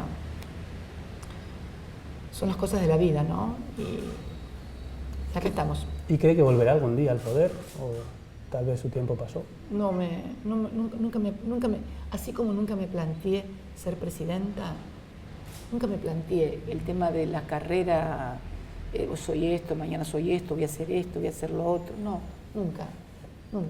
Siempre hice, te lo dije hoy cuando charlábamos, nunca hice lo que yo quería, siempre hice lo que yo debía. Siempre tenía un concepto del deber, de la responsabilidad muy fuerte, que es bueno, pero que también tiene dificultades. Cuando vos te sentís excesivamente responsable, como que vos querés, como pensás que podés hacerlo todo y bien, y por ahí muchas veces tenés que decir, con esto no puedo, ¿cómo hago? Pero eso es no por omnipotencia, sino por un exceso de responsabilidad muy fuerte.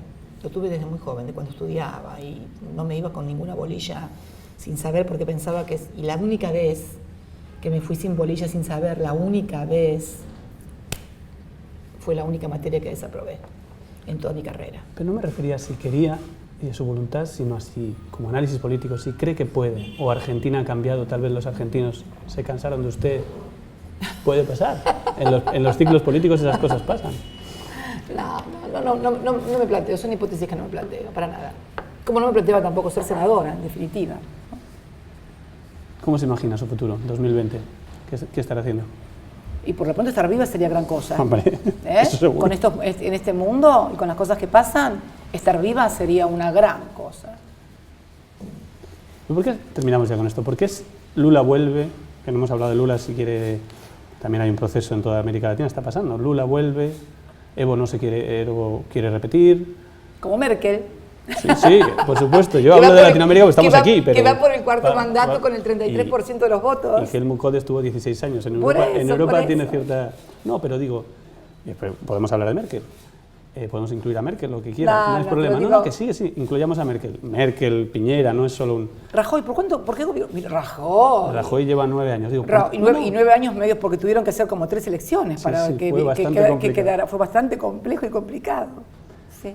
¿Por qué es tan difícil dejar el poder? ¿Por qué es tan difícil? Para mí no fue difícil. Para mí no fue difícil. Bueno, pero está intentando volver a recuperarlo. No. ¿Pero qué? ¿Una senaduría el poder? Pero no, todo el mundo asume que es el primer paso para en 2019, digamos, usted Para mí no fue fácil. ¿Querés que te cuente algo? Cuando, un día charlando con Daniel Scioli, te voy a dar una primicia que nadie sabe. Mira vos. Una vez charlando con Daniel Scioli, en la campaña, él me dijo, ¿por qué no vas, Cristina, de primera diputada? O sea, él quería que yo fuera de primera diputada nacional en la lista de la provincia de Buenos Aires le decía, porque vas a ayudar a traccionar votos, anda de candidata a diputada, ya que vos me decís que el poder. Y yo le dije, no, Daniel, van a decir, si yo voy de candidata a diputada nacional, porque él decía que eso traccionaba y ayudaba a los votos. Por ahí tenía razón, pero bueno. Y yo dije, si voy de candidata a primera diputada, ¿sabes lo que van a decir? Que voy de comisaria política tuya, que voy para controlarte desde la Cámara de Diputados, sería muy malo. No, déjame que yo me voy a casa. No, nunca me sedujo el poder. Además, si me hubiera seducido el poder, me hubieras visto como a muchos otros en las fiestas. ¿Viste esas fiestas? ¿Vos te acordás en las fiestas en las cuales van en la época de los 90, en las galas de beneficencia, todas esas cosas que son los atributos del poder, los círculos? Nada. Nosotros teníamos una vida muy familiar, muy de no asistir a galas, ni tampoco participar en fiestas. No, al contrario. El poder es, o el gobierno más que el poder, para hablar en términos correctos, es un tema muy complejo, te demanda mucho tiempo. Estás desde la mañana yo me levantaba, me acuerdo que cuando una persona me vio en Calafate, después de 6 o 7 meses de dejar de ser presidenta, me dijo, tenés otra cara, Cristina, me decía, estás distendida. Y yo estaba tensa, porque estás siempre pensando qué es lo que va a pasar, qué es lo que te van a hacer, con qué diario me levanto, hoy me levanto a la mañana y qué pasa, qué no pasa. Es una tensión muy fuerte estar en el gobierno, sobre todo un gobierno que toma decisiones que no son simpáticas para los círculos concentrados del poder. Vos te imaginás un gobierno que recuperó las AFJP, un gobierno que recuperó el manejo de los hidrocarburos en Argentina, en fin, no genera simpatías en los círculos de poder ni en determinados círculos internacionales, con lo cual siempre estás un poco tensa, como que de dónde va a venir el zarpazo, de dónde va a venir... y entonces, al contrario, en absoluto, pero ya mira, te digo, podría haber sido diputada nacional y no lo fui. No, en absoluto. Pero no tiene sucesor, o sea, ¿por qué es tan difícil? ¿Sucesor? Bueno. Sí, tengo mis 2 hijos, cuando me muera me van a suceder mis 2. No, ni tampoco, porque les dejé todo... ¿Qué palabras, digamos, no tiene relevo, no es el gran problema también de... O sea que para vos sos muy importante, porque si no tengo relevo es que soy muy importante. Bueno, que es muy importante no es discutible, por eso estamos haciendo esta entrevista. Pero, digo... no, nadie tiene... ¿Quién es su relevo? No tiene sucesor. Te podría contestar con un lugar común de lo que dijo Perón cuando fui a la plaza el 12 de junio ante el último discurso. No te lo voy a responder porque es un lugar común. No, los dirigentes políticos no tienen sucesores, no se pueden transferir los votos. Uno de los problemas por los cuales, o una de las causas, si querés mejor, uno de los problemas por los cuales fui candidata a senadora, soy candidata a senadora, es porque era el dirigente que mayor cantidad de votos reunía en la provincia de Buenos Aires y los votos no se pueden transferir, no hay sucesores. Me parece que las construcciones políticas no son de que alguien te impone como sucesor. Me parece que no, es un concepto monárquico, si se quiere. ¿Es usted la única que puede frenar a Macri? Digamos que la sociedad ha visto que soy la que tiene la posibilidad de hacer la mejor oposición, la oposición más firme al gobierno de Macri, sin ninguna duda, y no es ni arrogancia ni soberbia, es simplemente leer el resultado electoral. ¿Sabe que no me ha contestado? El peor de su gobierno. ¿Lo peor de mi gobierno?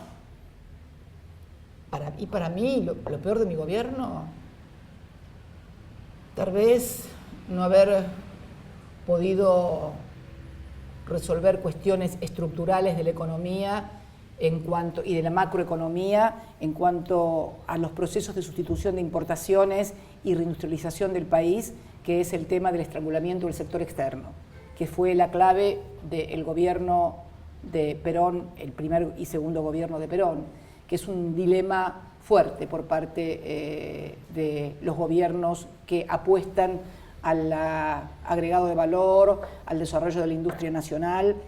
No le encontramos la vuelta a resolver el estrangulamiento que se produce en el sector externo y que se produce indefectiblemente cuando vos tenés que estar industrializando el país, importando bienes de capital y al mismo tiempo la movilidad social ascendente, el mejor poder adquisitivo de los trabajadores impulsa a que los trabajadores ahorren en dólares, que es un problema de la Argentina también, ¿no? La dolarización es un problema de carácter cultural en la Argentina. Vos vas a Brasil y tenés que pagar todo en reales, vas a cualquier otro país de Latinoamérica y tenés que pagar en la moneda nacional. El único país donde te puedes pagar en dólares y te lo aceptan y te lo piden es en la Argentina. Eso es una cosa que no es solamente un problema que lo veo como de mi gobierno. Este es un problema para todos aquellos gobiernos que quieran encarar un proceso de reindustrialización, de generación de valor, de encadenamiento productivo.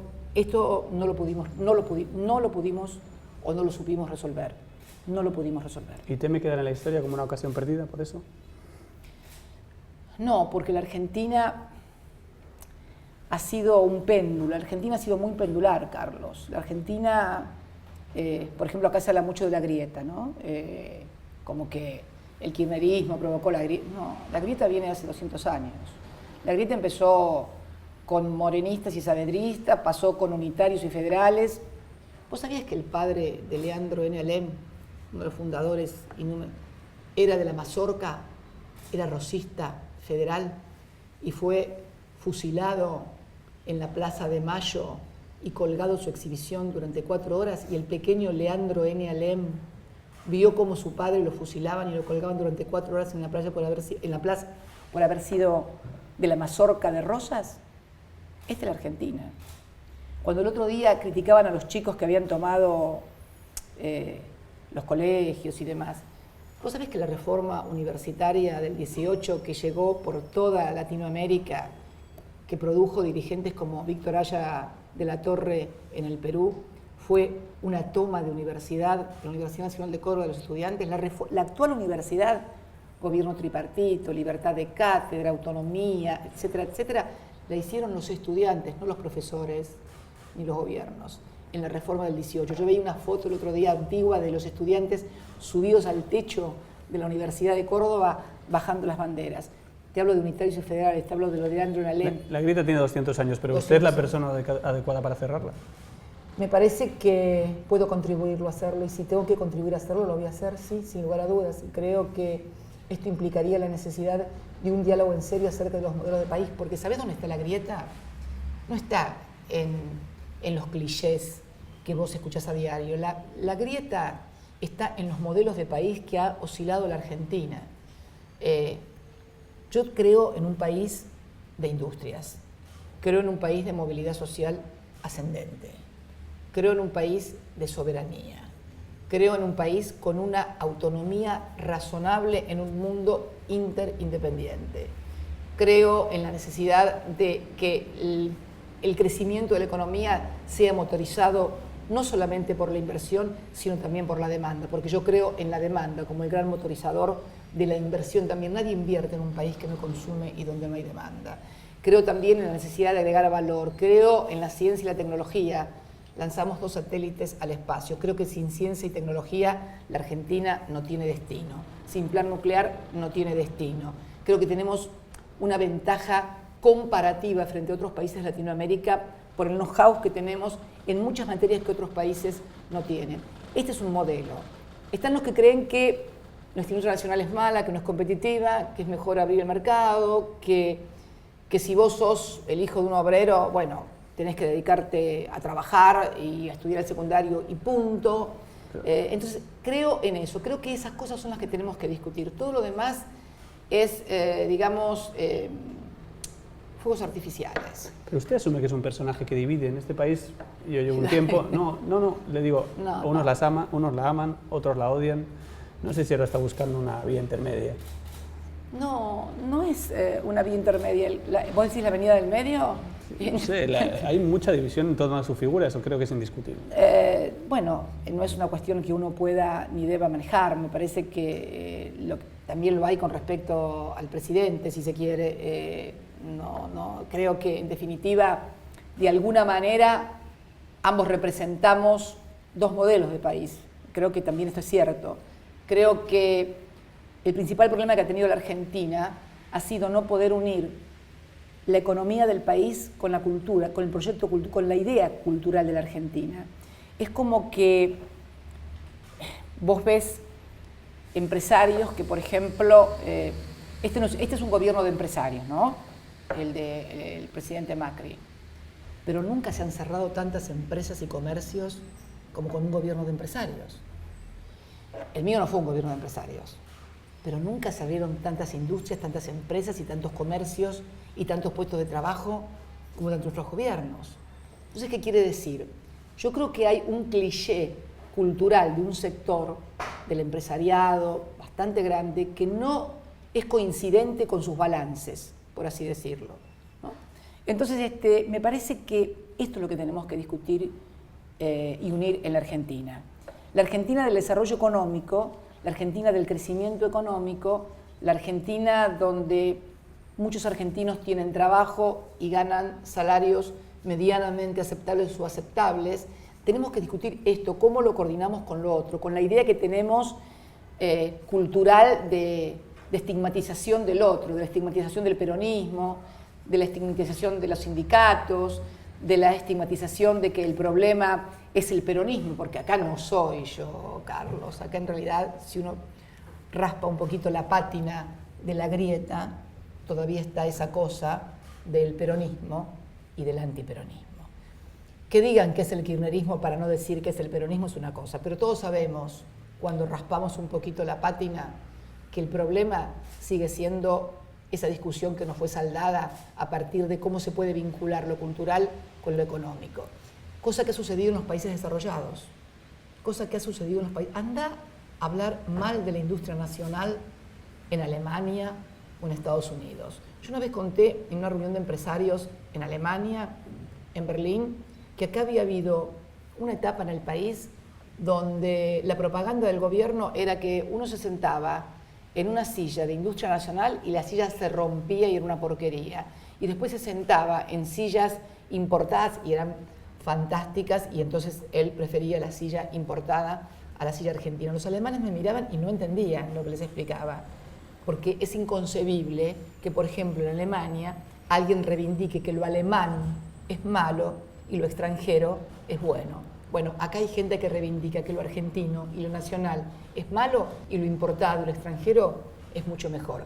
Y esto no viene ni siquiera desde el peronismo. Esto viene desde morenistas y saavedristas, desde rosistas, desde unitarios y federales, desde conservadores y radicales, de peronistas y antiperonistas. Son 200 años de historia donde no podemos compatibilizar la cultura que nos han, o el modelo cultural que nos han metido en la cabeza con nuestra realidad concreta. Si nosotros no logramos compatibilizar esto, la Argentina como sociedad y como país no tiene destino. Va a entrar a los tumbos de un péndulo, de un modelo de consumo, de demanda, de salarios con poder adquisitivo, de cobertura social, de ingresos indirectos a través de programas que permiten mejorar la calidad de vida, de una industria nacional, a esto que estamos viviendo hoy, y que en algún momento esto finalmente va a ser agua, porque ya está siendo agua, es inconsistente. Entonces, prepararnos de vuelta para qué, para otro 2001, para que lo que pase, ya vivimos demasiadas crisis. En el 89 vivimos la crisis que había empezado en el 76, vino la convertibilidad, la crisis del 2001, la convertibilidad. Nosotros terminamos 3 periodos de gobierno sin crisis.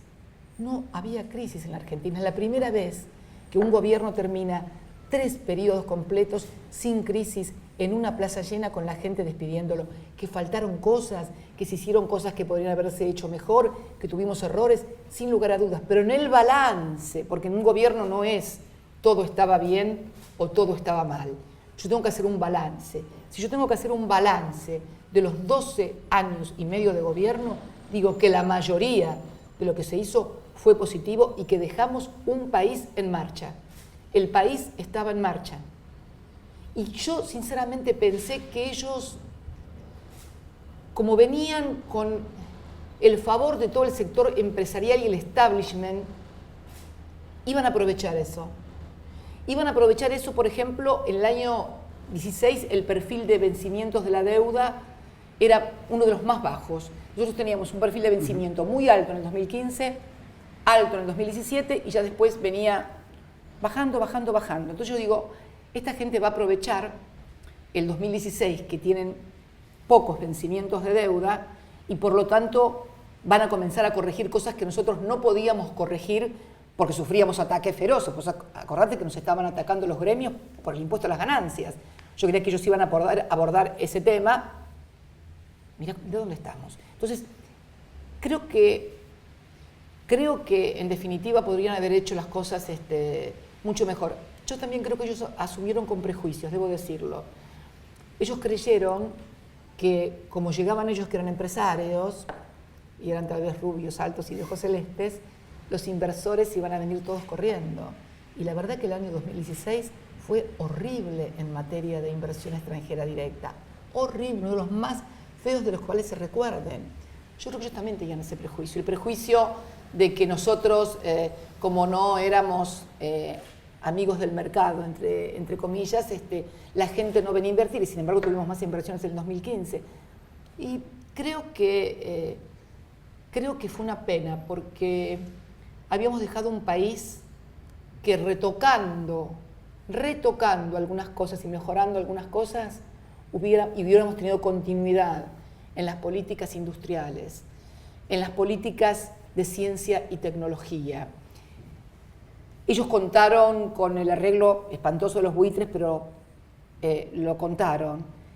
Y creo que desaprovecharon esa oportunidad y pusieron en marcha un modelo que no tiene futuro. Pero no tiene futuro no desde la ideología, no desde que pienso que son neoliberales o porque son empresas. No tiene camino macroeconómico, no es sustentable vivir endeudándose y no es sustentable eliminar y destruir el consumo y no es sustentable creer que porque aumenta la desocupación y precarizo el empleo va a mejorar la economía y va a ser más competitivo. Vamos a competir con Brasil en materia de reforma laboral cuando toda la vida nuestro activo más importante fue la capacitación de nuestros recursos humanos, nuestro desarrollo científico y tecnológico. Vamos a perder la oportunidad de toda la gente que trajimos de afuera, científicos que se están comenzando a ir de vuelta y esos no vuelven más porque los trajiste una vez pero no vuelven nunca más.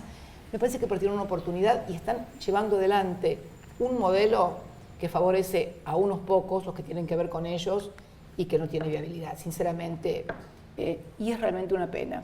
A mí me gustaría poder conciliar esas dos Argentinas en un diálogo, pero no donde habláramos de cosas menores, habláramos de las cosas importantes, de las cosas que hablan en los países desarrollados, de cómo mejoramos la ciencia y la tecnología, de cómo logramos mayores inversiones, de cómo logramos que la gente viva mejor. Me parece que esta es la clave. Mi aporte para eso siempre va a estar. Lo que no se entiende es si es así, ¿por qué les votan tanto? Es lo que no me acabo de explicar, aparte de la manipulación. Esa es tu percepción, porque te vuelvo a repetir. Yo no lo entiendo. Te vuelvo a repetir. Vuelvo a repetirte. De cada 3, 2 dijeron que no. Muy bien. Solo una cosa. ¿Y si se ha planteado la posibilidad de que Macri haya llegado para quedarse? Que haya llegado, que sea una cosa como se está diciendo muchos analistas de... Es una pregunta para él, no para mí. Bueno, hombre, usted es una analista política extraordinaria. No, yo no soy una analista política. Tiene mucha información. No entiendo tu pregunta. ¿Qué te tengo que preguntar? ¿Qué tengo que contestar? No entiendo tu pregunta. Si cree que este movimiento político que está hablando mucha gente, que se está consolidando, que ya tiene un peso nacional, es una percepción o es tuya. una cosa que ha venido, que es pasajera, ¿no? Es lo que pregunto. Es una percepción tuya. Yo tengo mi diagnóstico y te lo acabo de decir, porque acabo de decirte cuál es mi diagnóstico en materia macroeconómica de seguir con estas variables macroeconómicas. No tiene sustentabilidad y están preparando un gran ajuste, además, para después de las elecciones. Un gran ajuste que ya lo han anunciado, inclusive en algún sentido, con tarifas, con combustible, en fin. Perfecto. Muchas gracias. Gracias a vos.